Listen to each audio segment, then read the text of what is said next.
Rabbi Sruly Koval was born and raised in Cleveland's Jewish community and now leads one of its many synagogues' Jewish family experience. I think the Cleveland Jewish community is small enough to have that sense of intimate feel, midwestern, but it's big enough that the infrastructure is strong. Rabbi Joshua Skoff has been the spiritual leader of Park Synagogue in Pepper Pike for the last 3.5 decades. Well, I find it to be very sophisticated in the sense of, having a lot of programs for Jewish families and Jewish individuals. And Rabbi Yael Dadoun of Congregation Mishkan Or, a newcomer to the area in 2020.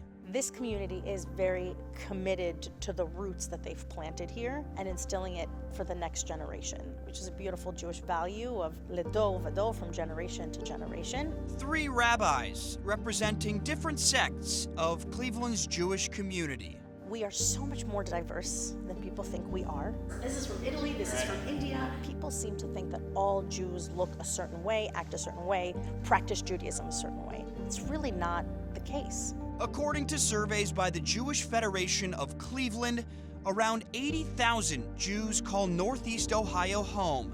That's about 0.5% of the entire global Jewish population. And in the last 35 years, Skoff said he's seen the community rally together, especially in the most adverse times. The reactions of people are still very similar to 100, 200 years ago, and that is the need to get together, need to be inspired, need to feel connected to a place and to a group and to a cause larger than themselves. Jews are no stranger to enduring hard times. It's at the core of their religious beliefs. But no event since the Holocaust has impacted Jews more so than what happened on October 7th, 2023, when 1,200 men, women, and children were killed by Hamas terrorists in Israel. Since October 7th, I think the Jewish communities all across the world have been struggling with that. Jewish identity, Jewish pride, anti-Semitism. Israel is still at war in a really difficult place. We still have 101 hostages that are being held captive by Hamas. People are trying to figure out how to live Jewishly in a world of social media where there's so much misinformation out there. And for some, that's also meant taking a step back.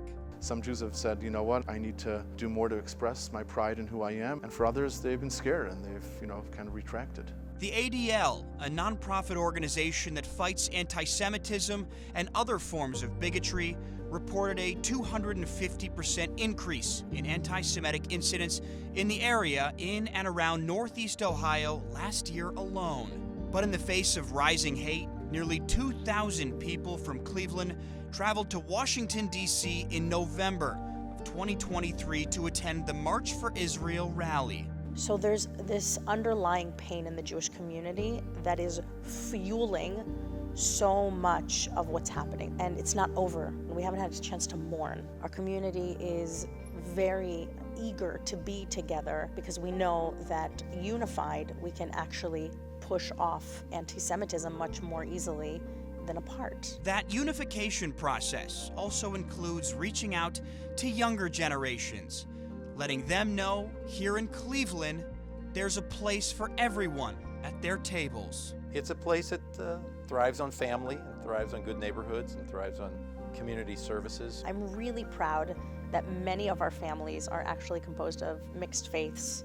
Whatever race, denomination, LGBTQ community, we really open our metaphorical tent, if you will, to anybody who wants to walk through our doors. And I think the future is bright. People are looking to plug in more than before and to learn more about their identity and our history. And we're trying to meet them there and trying to provide those opportunities for them. David Greenberg, 3 News.